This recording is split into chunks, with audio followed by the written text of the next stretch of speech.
Good evening, ladies and gentlemen, and welcome to yet another edition of Gridiron Weekly, the number one sports show in all of Kathmandu.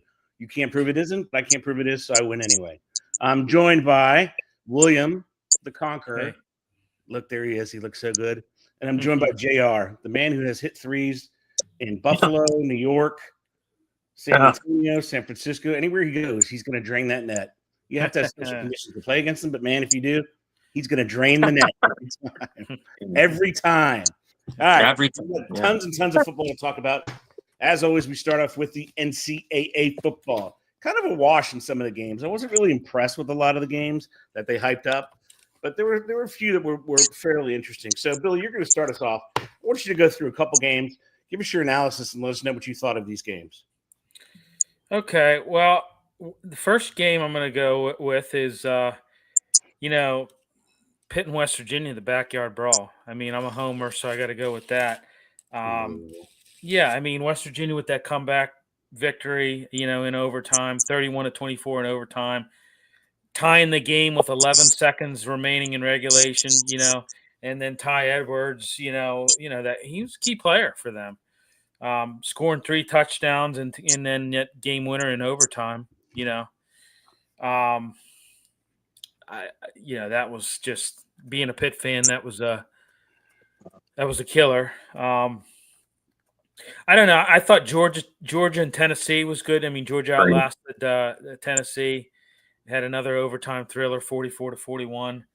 I think it was who was it? McCray, I think, that got the touchdown run in overtime. How about Georgia Tech pulling off an upset against Clemson? 24-21 on that 55-yard walk-off field goal. Hey, Georgia Tech's 3-0, man. I mean, what do you want me to say? I mean, since, best, I think that's the best first time since 2016 that they've been 3-0. Had a 9-game losing streak against the Tigers going into that game. Pause right there and talk about Haynes King real quick. Oh, yeah.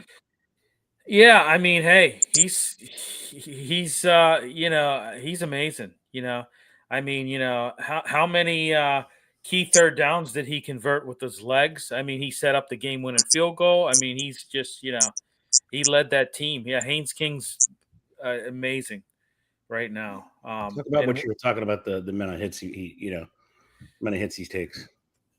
What's that? Remember when you were talking about the amount of hits he takes? Like, you don't think he's going to survive life to get to the NFL? Yeah.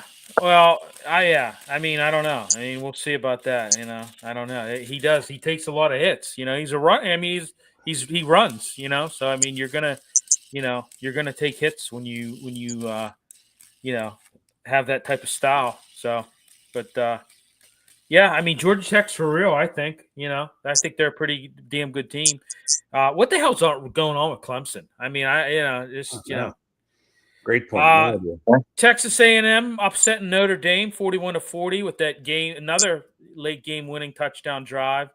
Marcel Reed leading that. Hey, Notre Dame doesn't botch that extra point. They'd be going over. They would have been going overtime as well. So, that was crucial. That was crucial for Notre Dame. So, but I mean, those are the ones that I stuck out to me. Awesome.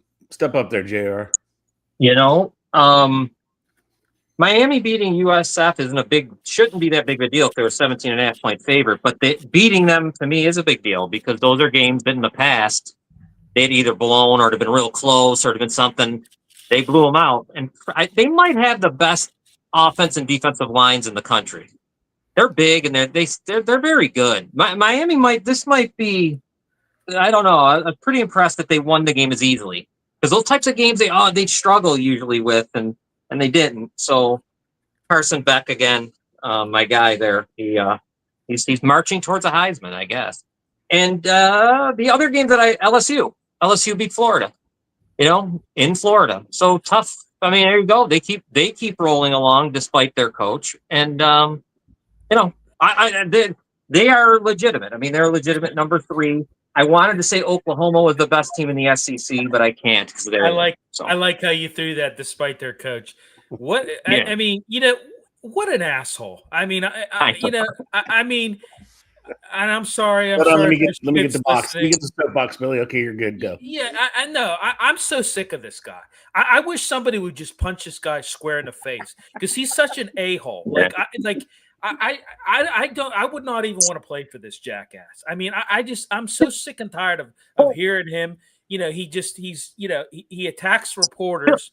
I mean, she asked him a legitimate question, and he just can't help himself. He has to be an a-hole. Like he just can't help himself. He's the biggest a-hole in sports. I mean, he's the effing limit. He really is. He's the effing limit. I'm about sick and tired of him. Well, you guys have been in those rooms where you're asking coaches questions. I know. And could you imagine? I'd love to slap the taste right out of that. You know, we might lose our credentials, though, Billy, if we did that. Oh, yeah. He would be. I'd lunge over that podium and you know, be great. And please, I'd feed him the fist. He'd be on a strict diet of fist for about 5 minutes because I'd feed it to him. I'd maybe even smother a little mustard on my knuckles too. Bastard! Hilarious. Oh, I can't stomach even to look at that son of a bitch. He's the limit. You know. Yeah. I thought today that you were going to. No, that's the other guy. We got to wait. That's for the NFL side. Yeah, he can be insufferable. You're right, Bill. He is just. Well, the other guy is just he's a Fruit Loop, but he, I don't hate the guy. Yeah. Kelly, I would piss next to him if he was on fire. I would piss a heart around him if he was on fire. That's how bad I don't like him. I don't know, man. They're climbing the rankings. I'm curious to see what you all think of their position. Yeah, and I don't think it's I think he's a lot of good coordinators, but I would not want to play for that jackass. I'll tell you that right now. Even in your brand, there's a valid point there. He is very caustic on the sidelines to players. You don't see that often. I don't know how that. He's not won a national championship. He's been there, but he's not won one. I don't know how that plays in the locker room. Yeah. Like I said, the biggest a-hole in sports. I mean, he gets the award year after year, in my opinion. Yeah, he's up there. Another game I wanted you guys to weigh in on. What is wrong with Texas and Arch Manning? 27 points is all they could muster. They looked they looked kind of just tired. He's not. Yeah, he's just not what we thought. Yeah. I guess, or what they told us he was. He's just not. You know what I mean? How many passes he met with 22% of his passes or something, or off target, or whatever's going on? He's just not. He's not yet, at least. I guess not yet. It truly is bad. Bill, what are your thoughts on him? Is he just overhyped? Does he not have the Manning genes? What? Well, I think he's overhyped. Yeah, I mean, I think it's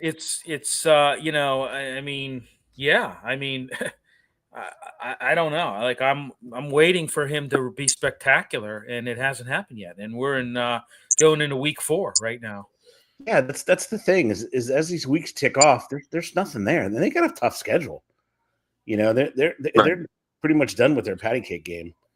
Patty cake. They're pretty much done with that. I want to see how he reacts because the hype is there. That's for sure. All right, so we're going to move on seamless. I mean, it's just because of that name. I mean, it's just they expect him to be, I mean, when you look at it, you had Arch, right? He coming out of Ole Miss back in the day, goes to the Saints. They were called the Aints back then. People got fans with freaking bags on their heads. Because they didn't want their friends knowing they were going to the games. And then, of course, Peyton and Eli and, hell, even Cooper was, amazing, but got that, back issue So, I mean, hey, he's a Manning, he has that athletic gene, he's, but I don't know. He hasn't performed like I thought he was going to perform, So. Yeah, I'm really I'm kind of shocked. Maybe he's a late bloomer and Texas just didn't know that. But we're going to move on to our next topic. So, gentlemen, the pink slips have started to fly. UCLA and Virginia Tech have sacked their managers. They are both sacked. They're gone. They both get, Brent Pry's going to get $6 million. I don't know how much UCLA guy's going to get, but that's not a bad payoff. $6 million, I'd take it. Right. It's not bad. So Definitely not. talking about all the coaches, the ones we love, the ones we kind of don't love, as you look around the landscape of football, JR, you're up first. Anybody else getting close? Go ahead. Yeah, I mean, I made a little list. I mean, obviously Napier is going to be top of my list with Florida. I mean, just waiting for it. It feels like they might as well just do it, but he's definitely one of them, the top one. There's other guys in the middle. Like I was looking up stuff, and I forgot Trent Dilfer, and that was a weird hire, anyways. UAB. So he's so angry on the sideline. So he's only had 5 wins in 3 straight seasons, so I can't imagine why he's still there. So they go to Tennessee this weekend. He's got to be done. That should be over. The guy in Pitt, which you guys will know better than me, that loss was tough. There's been a lot of things I didn't really know as much, but I'm looking at 2023. Then last year obviously start 7-0, and now this loss to West Virginia. I just wonder sometimes if maybe he would be on a seat that might get a little hot. And the one guy that should be, because when I mentioned 4 losses, over and over 4 losses, already has 2 losses, is Dabo. This guy is just not, he's not performing. Because guess what? Clemson is not Georgia Tech. Clemson is to me, is with Alabama, Ohio State, with, the big guys. They're not the little guys. They're not those, they're not, we're not like we're talking about, Georgia Tech or something like that. Or this guy's not doing anything.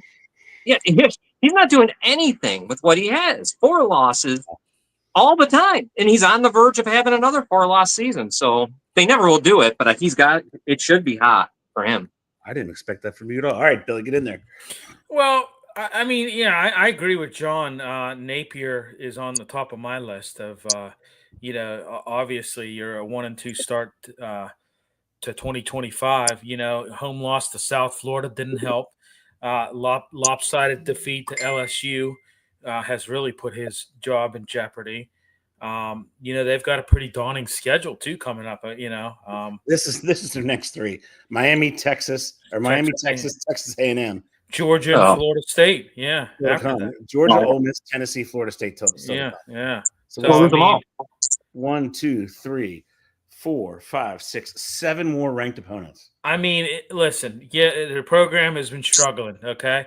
The brutal schedule does not help. He's going to have a miraculous turnaround, folks, for him to survive the season. Honestly, Billy, tell me, did they win any of those ranked games? It's I don't know. It's very, wow. Miami, no. I don't know. Texas, man, they could maybe go head-to-head with Texas. They have that game at home. Yeah, I mean, Texas A&M, I don't know. No. Georgia, no. Florida State, Ole Miss, maybe. I don't know. Yeah, Tennessee, that's going to be tough. That's going to Tennessee, too. Yeah. That's tough. I don't know.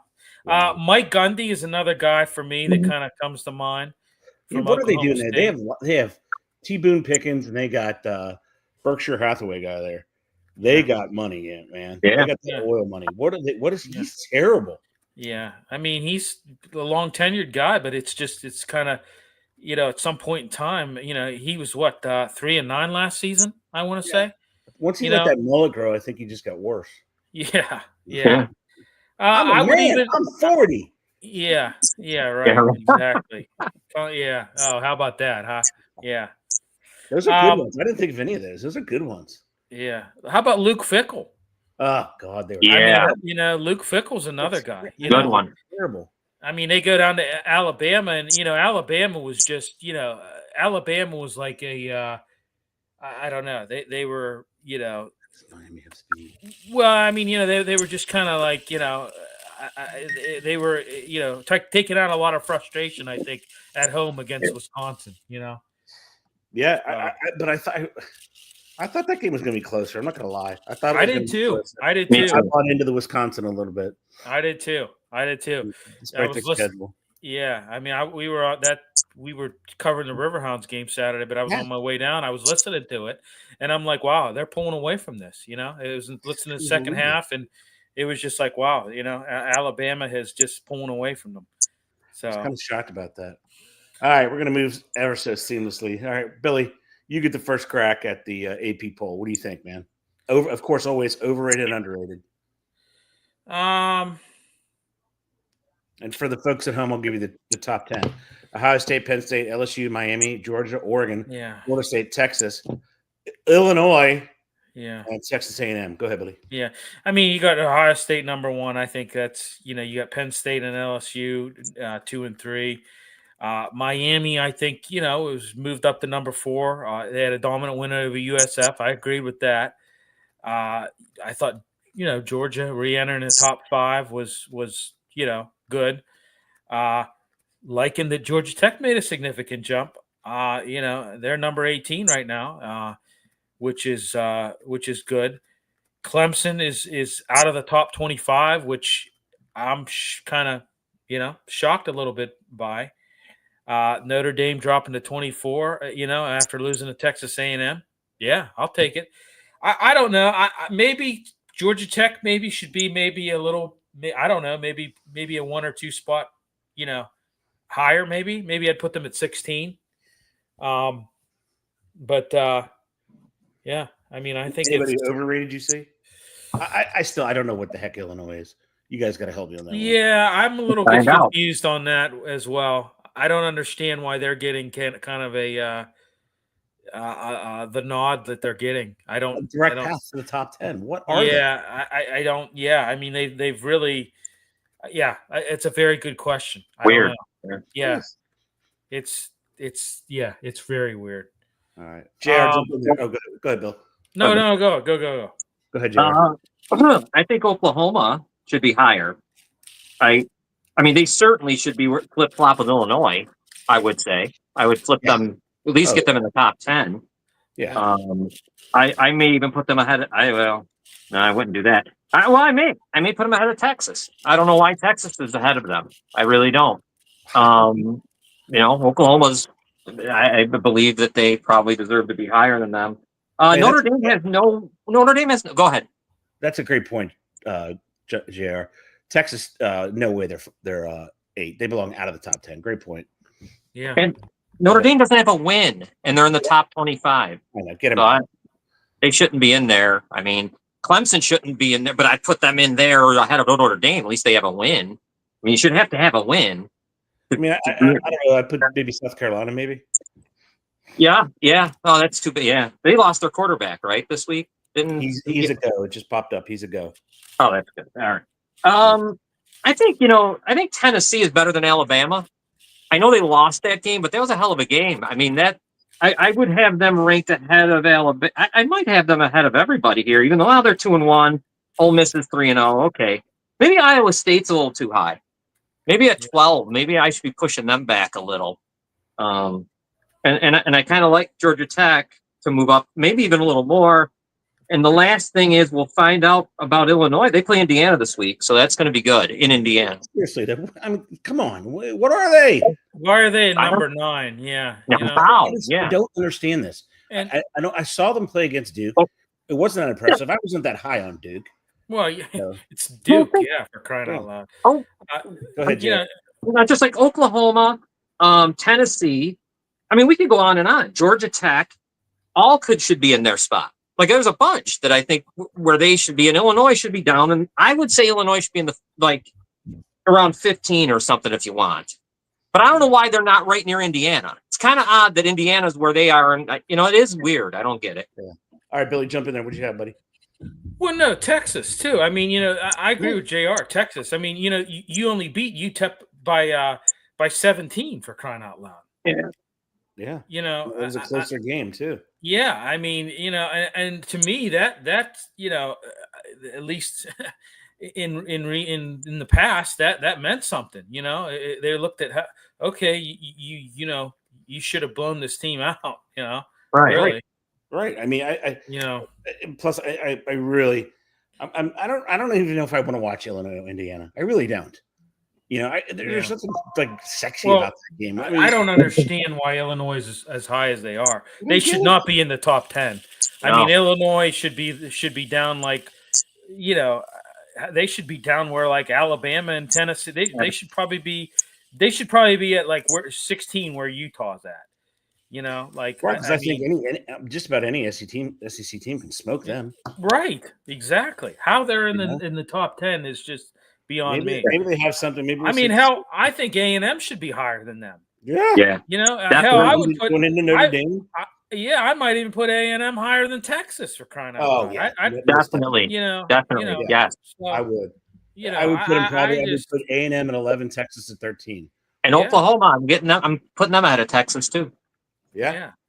That and Texas, man, they got the Red River rivalry. They've got A&M coming. They might be, John. You called it early in the year. You said a 3-4 team loss. You might be darn near, because it's coming. All right, JR, start us off as we move seamlessly. Give me your. I mean, it was kind of a down week, I would say, as far as Heisman talk stuff, performance.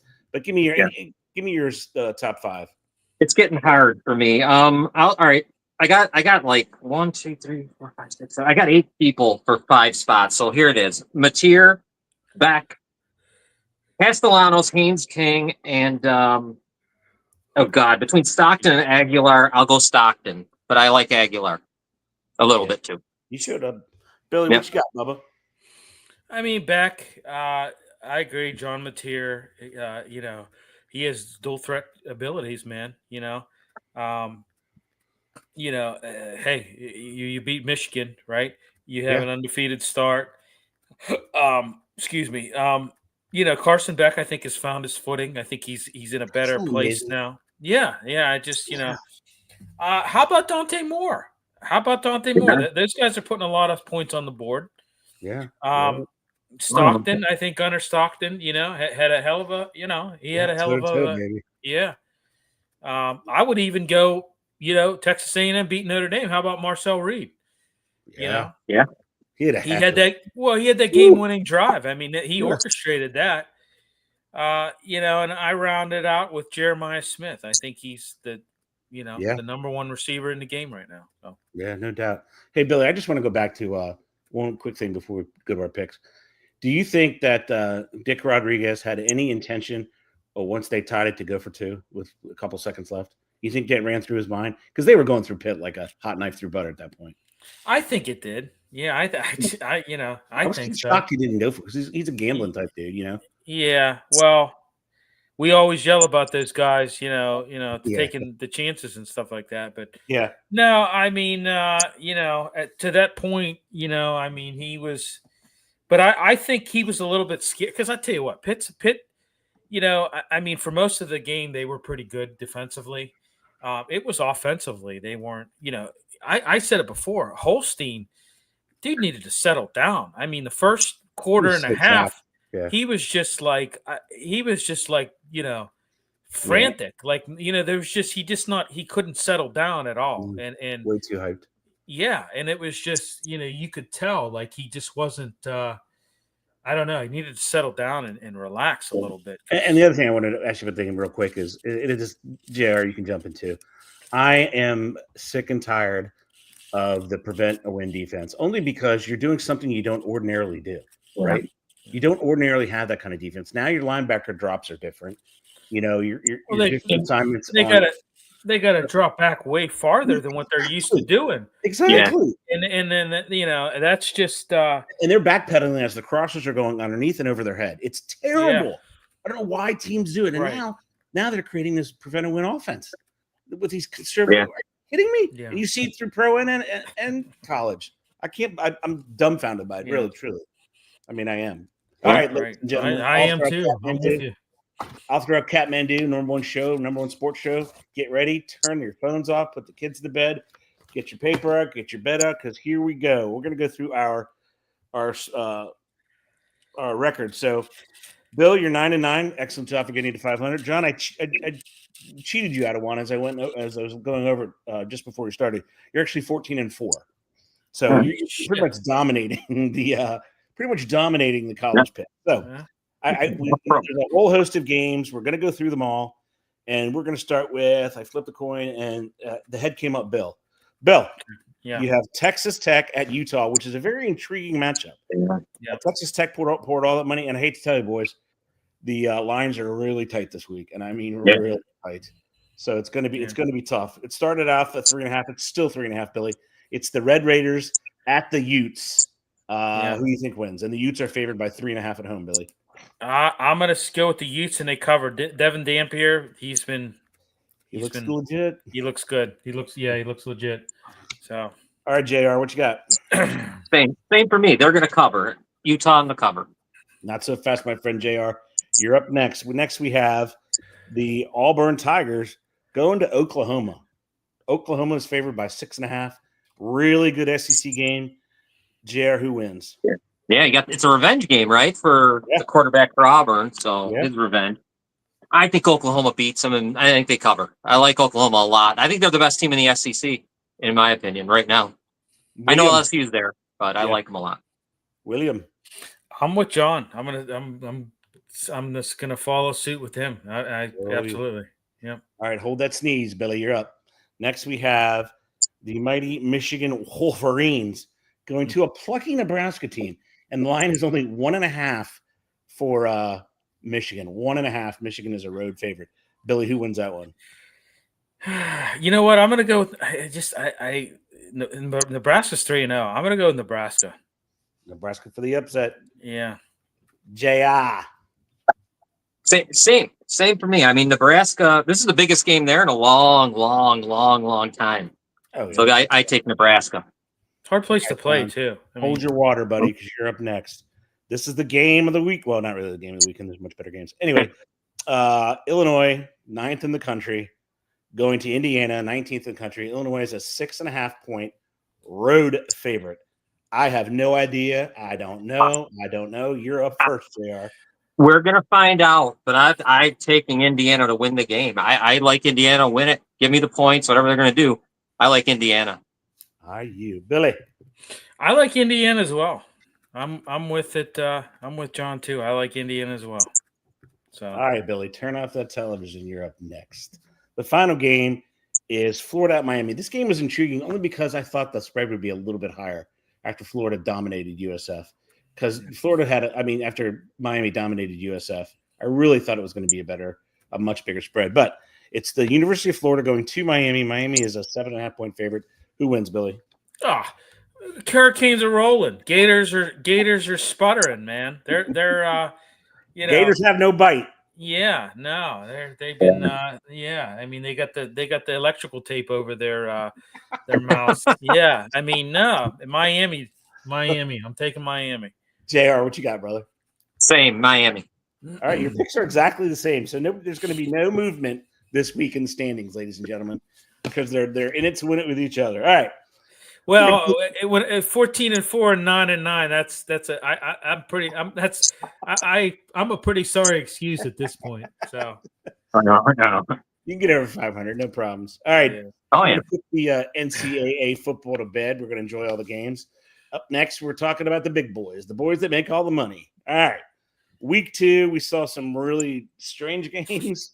I have no idea what's wrong with the kickers in the NFL. They all have the leg, but they don't seem to have the accuracy whatsoever. So, Bill, you started off awesome in NCAA football. JR, take the lead and what team's disappointed, what showed out, all that stuff. You start us off, buddy. The team that keeps impressing me is Indianapolis. And I guess that's right along with a team that's kind of been overrated and shouldn't have. Now we're looking at it, I guess. Denver was not as good as we thought they were, I don't think. And Indy is better than we thought they were. So, Indy's playing good.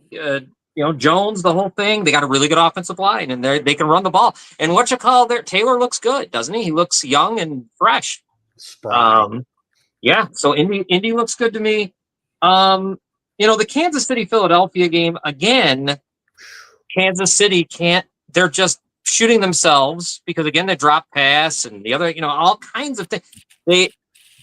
I don't know what it is with them here. Play for a little bit, though. Talk about that. Come on. They're going in. Yeah, talk about that. I don't know. I don't know what to think about that. I mean, now they got a tough. They're coming up against who this week? They play the Rams at the Giants. Oh, at the Giants. Okay, no, the Giants. Then after that. I don't know, man. They're so close. They could be 2-0. Eagles play the Rams. Eagles play the Rams. Play the Rams. They could be 2-0. They really could. I think about it. The Chiefs could be with a couple things going the right way. But yeah, that's a big loss, and it's a huge game coming up for the Chiefs. The other game that, I might as well. Detroit putting up 52 points on the Bears, and I don't know how it gets better because they're missing a lot of people now on defense. I mean, there's 3 starters gone. That was the worst, and I'm going to tell you guys. I'm 50 plus. That was easily the worst Bears game I've ever seen. I've never seen a defense play like that. I've never seen anything like it. Wow. The quarterback is just really. I mean, he had a good game. You know what though? I'll say this. He actually wasn't bad. You know what? I'm not going to get on him. He wasn't even bad in that game. He was fine. I think also. I think the head coach Benton Johnson there. I think things are really. He's got the look about him. I don't know if you guys are going to remember this. I got the Maple Leaf hat on last year when they blew the lead and they ended up losing Game 5 against Florida. Craig Berube looked like he saw a goat. He couldn't believe what he just saw because he can't believe that could happen. And that's what I'm seeing in Johnson. Like, you know what? Everything seems weird. Why do they have? I mean, he's not Goff, right? I mean, what a weird. The whole thing doesn't seem to fit. Nothing fits. And the last thing, Ryan Poles is the worst general manager in all of professional sports. What a loser. You got first round picks. You got second round picks that are healthy scratches. What does that tell I'm you not happy. Well, and you know what? Here's the deal. They're stuck with Williams, okay? Yeah. Like you can cry and pout all you want. He's not going anywhere, right? And I mean, how about the comment that he said? Yeah, wow. He said that. Yeah, how about that comment he made? I mean, I thought that was like, okay, like way to throw your. And then on the other hand, who runs the practice? Yeah. Exactly. That's what I'm saying. I thought, way to throw yourself under the bus there, Chief. Yeah. I was just kind of like, okay, okay. Correct me if I'm wrong. Aren't you? I would have had a follow up question. Hey, Coach. Real quick, just out of curiosity, aren't you the one that runs the practice? Just thinking out loud. Yeah, I mean, I'm just throwing it out there, Coach. Not implying anything. Right. No, I mean, I don't know. Like they don't know how to put together a team. They haven't been able to do it for a long time. It just seems like failure after failure. Right when you think, and it's funny, John, and I don't mean to pile on Bears fans, but they call in to moving the chains because I'm a big listener in moving the chains, and they call in and every year they pound. Oh, we're going to do it this year. Oh, look at what we've got. Look at what we got, and they can never put it together. It always is just a failure for some reason. They can never, it's just And a lot of Bears fans, they think they're little monsters of the Midway. Like that's long gone. That's long gone. So all right, Billy, jump in there. Give us some games.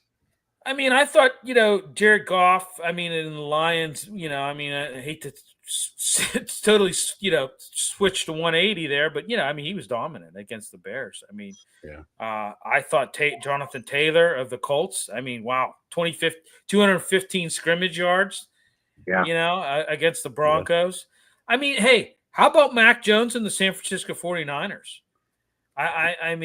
Mac Jones, threw 3 touchdown passes. They're 2-0 right now. How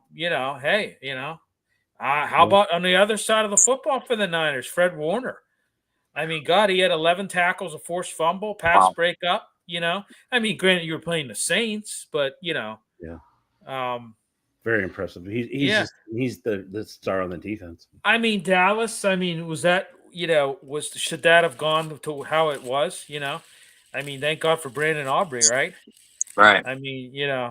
Well, and what was with that pass at the end? Why did Mr. Toxic Positivity? Why did he throw that ball? Why? Well, very good question. Why has he done this? Why has he done things like this in the last 3 or 4 years? Where he's done it just like what, Plus, if you're going to throw a ball like that, you throw it to the sideline.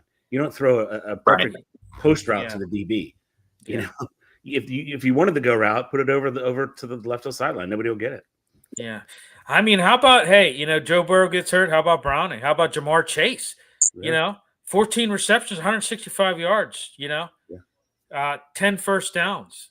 If they can keep rolling, they're going to be in good shape with him out. Billy, talk about your home team. Be a homer. Come on now. Let me hear you. Once again, it's the same two things that I've been harping on. The offensive lines, sucks. I mean, Pro Football Focus, gave those guys not good grades. Once again, the interior defense sucks. You got just beat up the middle in the slot. I mean, just Cooper Kupp and Smith and Jigma just had a freaking field day. I mean, Sam Darnold, just left and right passes completed up the middle. The interior defense is terrible of the Steelers. The run defense is terrible of the Steelers. I think that the front is terrible of the Steelers. There's TJ Watt. I don't know where he's been. Is he on vacation somewhere? I don't know where he's been. He has, what do you do? Move him around? Do you move him around a little bit? Do you move him around a little bit? People always say, "Oh, he always gets double teamed." No, he does not. Okay, he there's a big difference between getting chipped and getting double teamed. People don't understand that. Yeah. Benton I thought was terrible. I don't know what you do with him. Harmon apparently might play this weekend. I don't know. I don't know if I'd hurry him back but I tell you what, at this point in time, you might want to do that. Listen, the offensive line has to get better. Aaron Rodgers isn't going to survive too much longer. If he continues, he swamped 60 something sacks. He's on pace for. He's not going to make it to 28 the way they are. It's just he's getting hit. He's getting hit too much. They've got to do something. I don't know Broderick Jones. I don't know whether you put an extra tight end over there, or or a back and you chip more to that side. I don't know. You got to do something because it's just it's not working. It's not working. Yeah, it's pretty bad. So we got some comments. We don't want to miss our comments. We got the big Bojo, our good friend.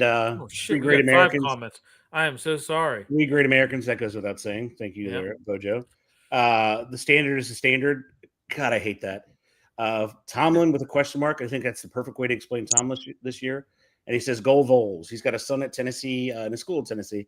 I don't think at UT, and then we have our Mr. Consistent, Mr. Steady, Good Todd from down there in Gainesville, Florida, who says, "Fire Tomlin." These are all fair points. There's a couple of we talked about the quarterbacks a little bit, but really the injuries are piling up. And that's really going to test the depth of these teams. But we're going to move on to our very next topic. We got 10 teams without a win in the NFL. 10. Who gets off the schneid this week? Billy, go for it. I can list the teams if you need it. Hold on. I would be kinder if I did that for you. Well, I think that Kansas City's going to win this week. I think the Giants. They better. Yeah, I think they're going to beat the Giants. They better. I think that's a. Yeah, I think they will. They need a win. I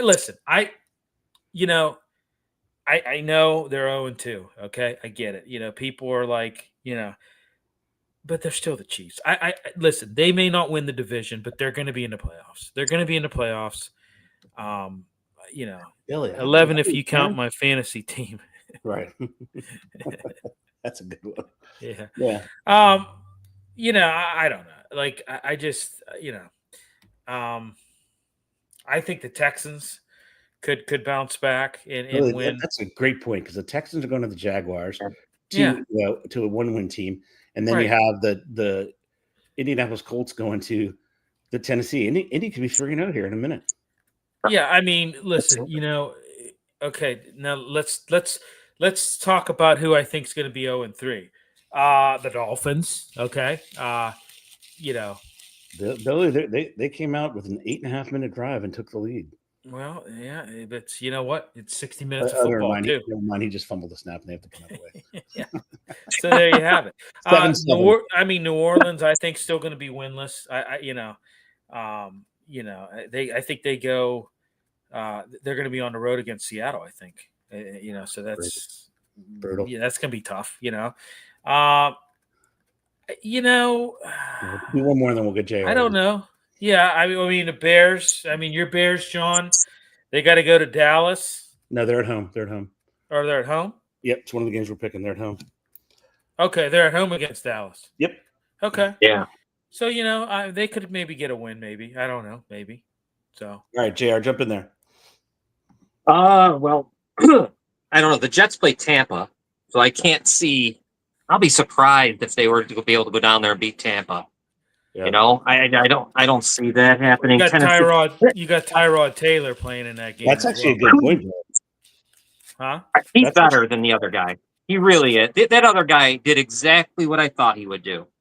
Yeah. He does it. That's what he does. He gets hurt. He throws the ball wild. It's all over, inaccurate. He really, you know what? Good for him, though. He got $40 million. What a, you know what? Who the hell would have given that? Yeah, no, good for him. Good job. But other than that, Houston and Kansas City have to win. They have to win. They can't go to 0-3. Those two have to win.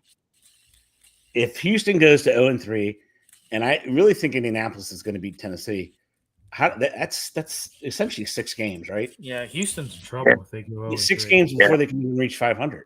Yeah. Right. And if say Indianapolis goes 2-1, I think Billy, I think you're done. Yeah. Yeah. I mean, it's. I really do. I think. I mean, 0-3 that's you've dug yourself a hole if you're 0-3. You're not getting out of that, but those teams are just not right.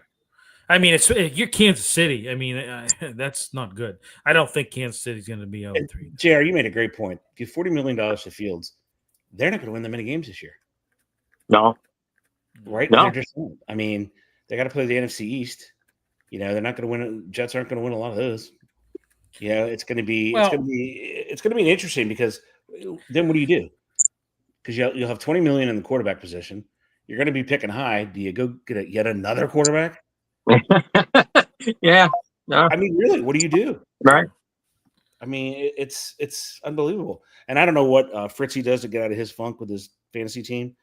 Maybe he should just fire Tomlin if Tomlin's his coach. Right. But I mean, there's some interesting things. So what if Houston and Kansas City go 0-3? Which team climb out of that hole? Billy, which team climb out of that hole? I say if Kansas City and Houston go to 0-3, which team do you trust to get out of the hole? Well, Kansas City. Me too, yeah. For sure. Yeah, Kansas City for sure. Yeah. I mean, but that's a hell of a hole that you dug yourself in. I mean, if they're 0-3, they are not. They definitely will not win the division. Go ahead, Jerry. Yeah, with a loss to the Giants too. I mean, that would be demoralizing. That's a tough one. I'll tell you what, the Giants offense clicked last week. Yeah. Yeah, and I tell you what, they're snake bitten going into this game, and that's not good for Kansas City.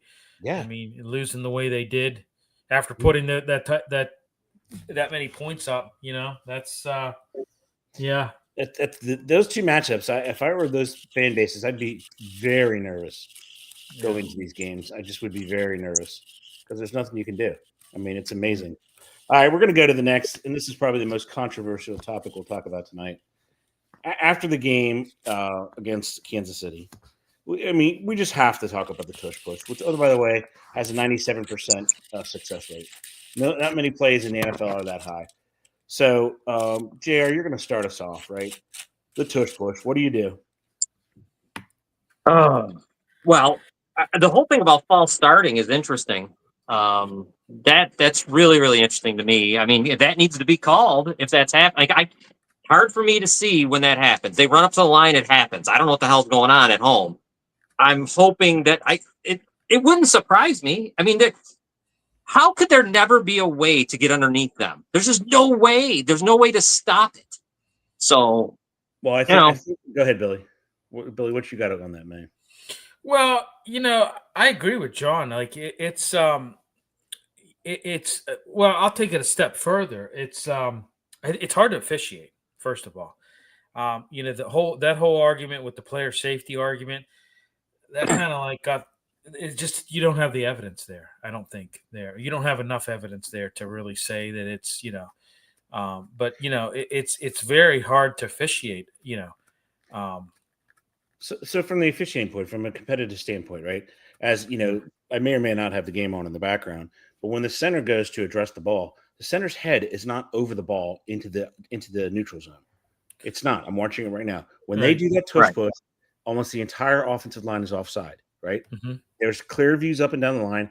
And for the love of God, for God's sakes, you have the eye in the sky who saw 3 Well, times. yeah, that's what I think they need to do. They need to do it from the eye in the sky. That would start. Yeah, that would clear up a lot of things. I mean, you've got that camera there. Utilize it, for crying out loud. It would make it a lot easier. And the other thing, they're calling the game and they're not talking about it. You go to the eye in the sky, both guards move early, and the center's in the neutral zone. Yeah. So both guards left and the center's in the neutral zone. Every single time they did the push, they were in the neutral zone or they false started. It's ridiculous at this point. I mean, if you're not going to officiate it properly, why even play the games? Because they could do that the entire game. Yeah. They can make it into a nasty, ridiculous rugby scrum game and just keep doing that because they're not calling the penalties. And really, the NFL, what they really need to do, in my most humble opinion, enough of this nonsense. Allow the coaches to challenge everything they want to challenge. You don't change the amount of challenges they have. You still leave it at 2, but everything that's able to be challenged should be challenged because it takes away from the integrity of the game. Essentially, 3 penalties were missed, right? And the last one was a 4th and goal. Right. Instead of 4th and goal from the inch, it would have been a 5-yard penalty. So it'd be 4th and goal from the 5 and 6 inch line. They have to, if they don't adjudicate it properly, then it's just a mockery of the game. That's all it is. Then you have to take the play out of the game, which nobody wants to see, right? We just want to see it being officiated properly. Right. Yeah. Yep. And I mean, obviously the Eagles owner, Jeffrey Lurie, is defending it because he's saying, hey, banning it, we execute it so well. Why don't you be like us and execute it better, Yeah.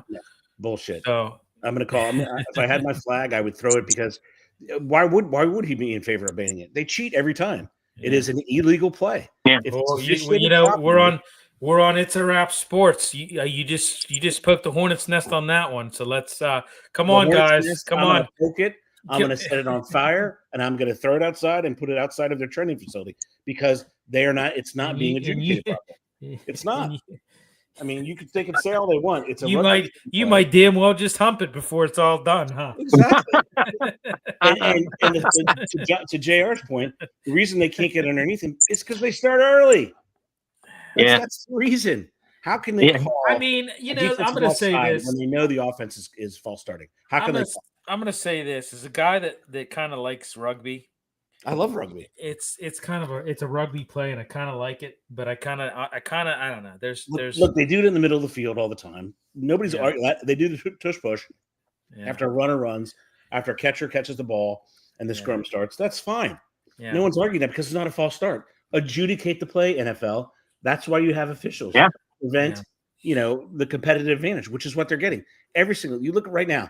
I'm watching the Bills. None of their offensive line heads are over the ball. Yeah. It's boy, I'm surprised, guys, that the comments aren't rolling in on this one. I thought you guys would be. Look, the only person that matters in the comments.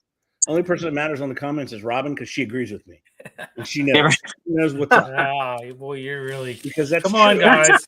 Come on, guys. Give Ed some love. Come on, guys. Come on. See, Robin and I are high fiving. John told me to do it from this side. You can't stop it if they can get going early and they line up. It just would never be stopped ever. Never. It's the perfect play. Well, because it's not officiated properly. The number one whiner was the Packers. They were the number one whiner of the whole thing. They weren't even in the game they played at Philly. So why whine? But that's what started it. You had a terrible game. Yeah, right. They started that whole thing. I mean, they were even on the Monday night countdown. They had Jason Kelsey on there. And he said, well, they false started. I mean, it's obvious. If you have the opportunity to watch an all 22 and the down the line shot on the regular broadcast, 7:54 of the fourth quarter was the most egregious one when they lined up to go for the touchdown. They were completely offside. The whole offensive line. Adjudicate the play, and then it'll be because you're giving them too much of a competitive advantage if you're not going to adjudicate it. Which is the NFL. Oh, we're all about parity. No, you're not. If you're about parity, you would adjudicate it. All right. Yep. Too much of that. All right, so now we're going to move to one of William's favorite target. We have his soapbox ready. and we also have his capri pants he's going to put on right now.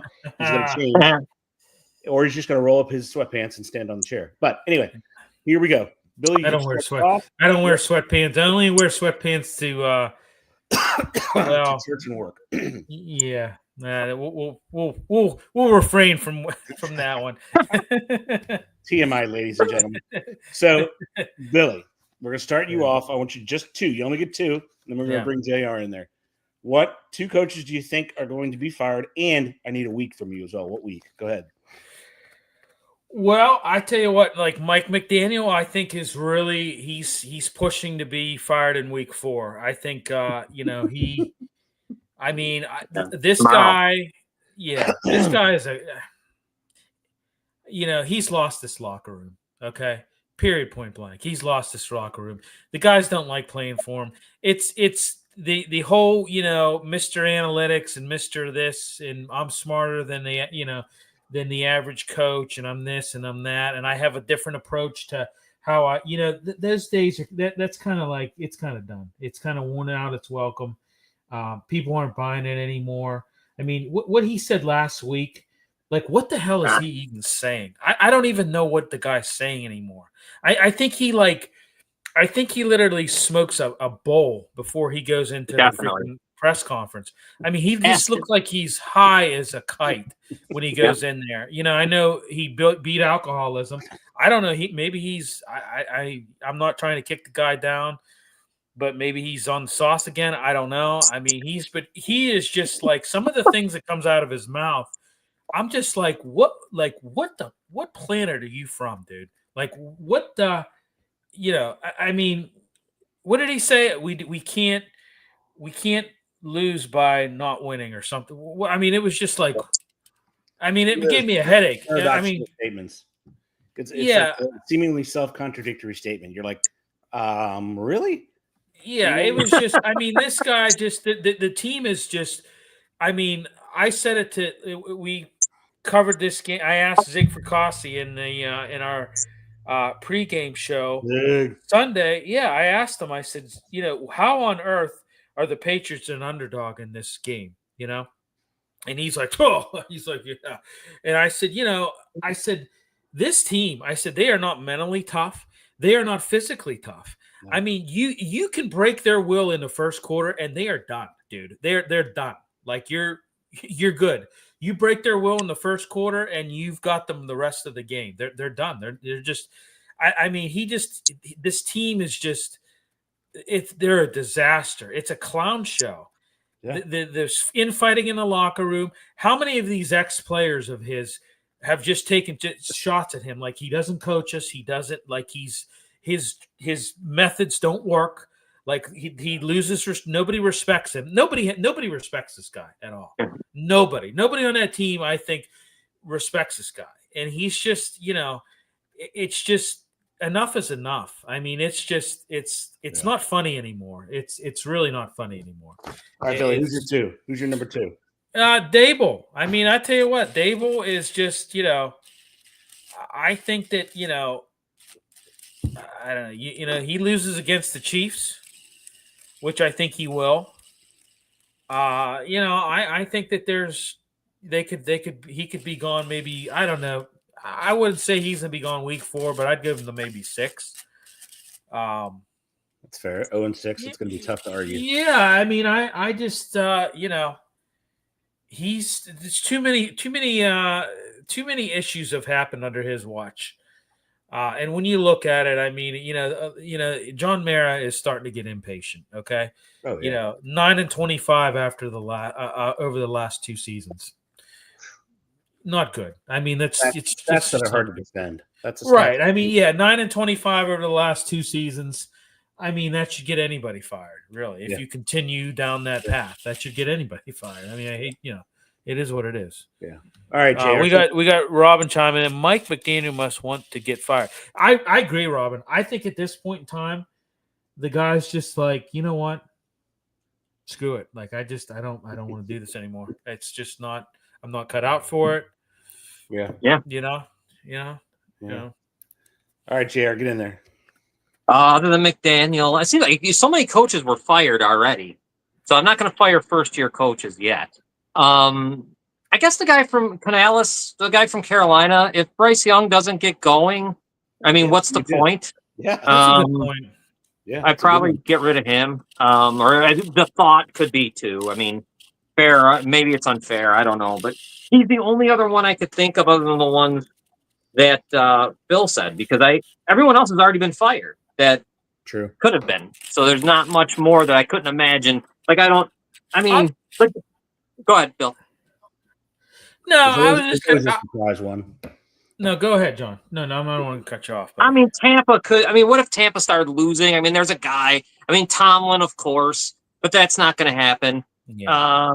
So, I mean, it's like that team, and you guys know the team better than me. Do the show, everything else, but the Steelers feel like it kind of would be such a breath of fresh air that I don't even know what could happen if they moved on. And and just started like a new, I don't know, but because that's all they need. It just feels stale. It is. And great point. Not going to happen. No, it's not going to happen. But that's it for me. I can't think of anybody else. Those are 4 good ones. There's always one surprise one, so maybe it will be. I mean, I like Canales. I want to give the guy a little bit of a free pass because I think that Tepper is that's another a-hole. I mean, that guy is just a complete and total a-hole. He might do it. Yeah. Yeah. Like, I mean, he's just. The guy doesn't know football, and he that's an excellent point, Billy. But the guy's worth $15 billion. At what point do you realize, yeah, man, you really know? Well, no, that's what really pisses me off. Yeah, go ahead. I'm sorry, I didn't mean to cut you off. No, exactly. You really know finances, but guess what, dude? Yeah, just because you're a business guy, I don't care. Like, just because you're successful in business, great, that's wonderful. Doesn't mean you're going to be able to. It doesn't mean you're a football guy and you're going to be able to make sound decisions.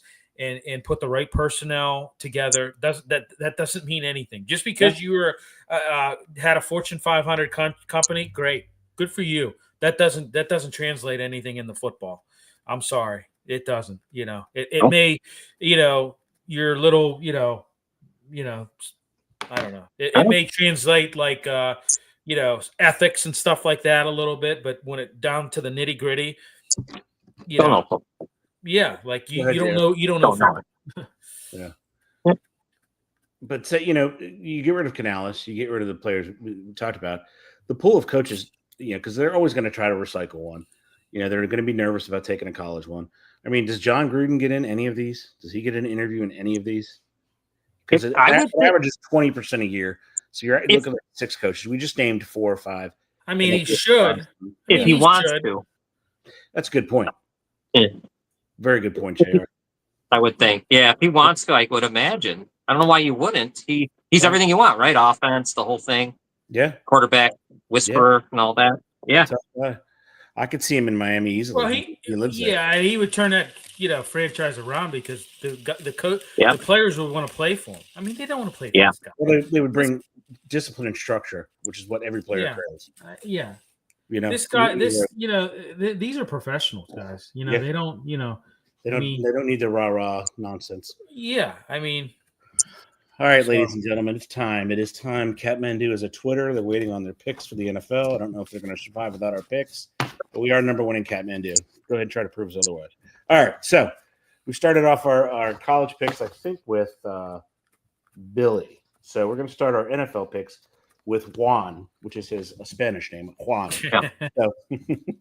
So Juan is going to start us off. Juan, we have the Bengals going to the Vikings. At the time of writing, they were 2.5. I just want to check. It is still 2.5. Bengals going to the Vikings. The Vikings are a home favorite. It is Browning versus Carson Wentz. Who wins? Ooh. My God. Carson Wentz might be something they need. I'm going with the Vikings. Vikings. William. Yeah, I mean, Carson Wentz kind of comes full circle. He was a Vikings fan growing up. It's I mean, his career has not really been smooth and steady, but I'm going to go with the Vikings too. I think I'm going to go with the Vikings. All right, Billy, put that lollipop down. You have our next one. We've got probably one of the games, probably the game of the weekend, maybe. You got the Rams going to the EAGLES. When I did it, it was a 2.5 point favorite. It's climbed. It's now a 3.5-point favorite for the home team, the Eagles. Who wins, Billy? You know what? I'm going to go with the Eagles. Eagles. This is Eagles, ladies and gentlemen. They're pushing back on the they're pushing back on the tush push hate. They're pushing back on the tush push hate. They're gonna, it's a playoff rematch. You're at Philly. Yeah, I'm going with the Eagles. Juan, what do you have? I'm going to take the points. Give me the Rams with the 3.5. Woo! Not sure if they'll win, but I want the 3.5. Juan, put that sombrero down. You're up next. We have the Texans going to the Jaguars, and when I did it was 1.5. It is still 1.5-point favorite for Jacksonville. Who wins? Oh, I know these. I told you these spreads are. Oh man, I knew who John's going to pick. I know he's going to. Yeah, and I'm going to take Jacksonville, but I cannot. I don't want to. But Houston isn't that good. So what's the difference between the two teams? I'll take the home team. I'll take Jacksonville. There you go. And Houston does not have access to the pool in the outfield. Go ahead, Billy. Who do you got? I'm with John. I take Jacksonville. Surprisingly enough, the Jacks. Yeah. All right, Billy. Put that knife down. You're up next. You have the Broncos going to the Chargers. The Chargers are a 2.5-point home favorite. I mean, Broncos are a little. I don't know. So who you got, Billy? I got the Chargers. The Broncos are there's. I don't know. I'm surprised at the trajectory early in the season that they've taken. I didn't expect this. You guys know, I was hyping them up before the season started, and I don't know what's going on with those guys. I don't know what's going on. I tell you what, watch that condensed game against the Titans. Man, it was sloppy. I mean, it was terrible. I mean, there was just like, and Peyton's pissed, man. He is pissed. I think he bit his tongue a couple times chewing that juicy fruit. Like he was might pissed. have. That's a hard injury to come back from. Juan, you're up next. Who do you have? We're going Chargers. The Chargers. All right, hold on there, Juan. Put the pinata. You're not done stuffing it, I know, but that's fine. You have the mighty Lions going to Baltimore to play the Ravens. When I first looked at this game early week, it was 5.5 for the Ravens. It's now 4.5. Who you got? I got the Ravens. I mean, this Lions win last week doesn't mean anything. You beat a bunch. I mean, it was similar to me with all those 3-pointers against St. Mary's of the Deaf. It wasn't that much different when, they beat the Bears. So I'm going with the Ravens, and they cover and they win. So Billy, who wins? I'm with John. I think Detroit's going to face that Detroit defense is going to have probably their biggest test all season, facing Jackson and Henry, and I'm with John. I follow John's suit on that one. All right, so we forgot to go over the season standings. Billy, you're winning with 6-4. John, you're 4-6. There's only one difference this week, so the only possibility is a 1-game difference. Because if you all hit the exact ones, so ladies and gentlemen, good morning, good night, good afternoon to Kathmandu. And we gotta hold on. We gotta before we do lights out buttons. Let's plug these shows here real quick. Let's do a little housekeeping. So so just to let you guys know, wrap around with Pat Bernard Friday at 10:30 p.m. So glad he used the word wrap. Yeah. Wednesday at 7, we got Mike Lauro, props, locks, and parlays. We got the attacking third with Pat and Steve Fuentes. That's right after this show. Yeah. You've got Birds Blast Thursday at 7 p.m. You've got Happy Valley Huddle, the Penn State football postgame show with Mike Lauro. You got PM in the AM with Pat Bernard and Mike Lauro, Sundays at 9 a.m. P&M. Yeah, okay, sorry. Maybe I'll have you do this next time. Final word with Matty B, Sunday through Thursday, 10 p.m. Eastern. Yeah, look at him. He's ready to go. Matty B's ready to go. He's got some. His shirt's a little dirty, but he's ready to go. And then last but not least, Still City Sunday, pre and post game show starting at 10. We're live from the North Park Lounge, Richland Hilltop Event Center there in Gibsonia, right off of Route 8. This week we've got Paul Zeiss will be with us. We'll have a guy from the Patriots actually that's going to be doing our behind enemy lines. Beating the Bookie will be back with us. in the 11 o'clock hour, and then we'll have Zig Fracassi joining us at 12. And then we're happy to announce we are going to have a man who's a staple in Pittsburgh sports, both writing. Jerry DePaula will be joining us in postgame. So he's going to be joining us in postgame. You're going to want to tune into that. But yeah, so those are the shows, and so that's it. All right, Ed, take it from here, brother. There you have it, ladies and gentlemen. Enjoy the football this weekend. If you ever get a chance, go visit Kathmandu because we are the #1 sports show in Kathmandu. Lights out, Buttons. Enjoy the football, peeps.